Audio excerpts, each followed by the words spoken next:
The second Russia-Africa summit in Saint Petersburg has come to an end.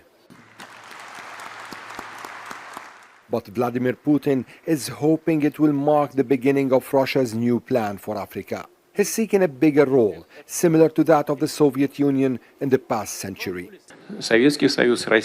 Many people here know that the Soviet Union and Russia never assumed that we should only buy raw materials from Africa. How many enterprises, power plants, steel factories did the Soviet Union build in Africa? We must return to this practice, as my colleague has just said, and we will do this both bilaterally and on international platforms. At the summit, the Russian president pledged to maintain grain supplies to Africa, laying the blame on the West for soaring global food prices. He also announced writing off $23 billion of African debts, the establishment of an African-Russian security coordination mechanism, and most importantly, discussed a peace plan for Ukraine presented by African leaders. President Putin has shown us that he is ready to dialogue and find a solution. Now we need to convince the other side. I hope we can do that. We have established once again that it can be done, and this gives us optimism. We are acting as a mediator. We will talk to one side and the other.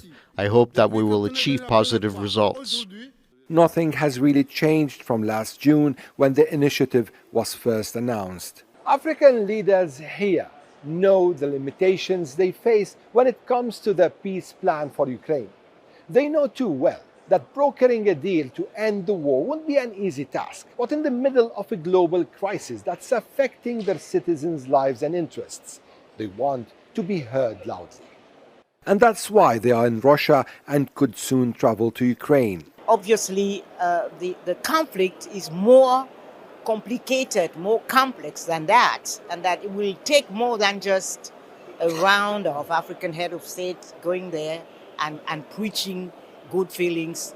While there's no guarantees Africa's initiative could change the dynamics of the war in Ukraine, a bolder Russian role in Africa could escalate an already tense struggle for power in the continent. Ali Hashim, Al Jazeera, St. Petersburg.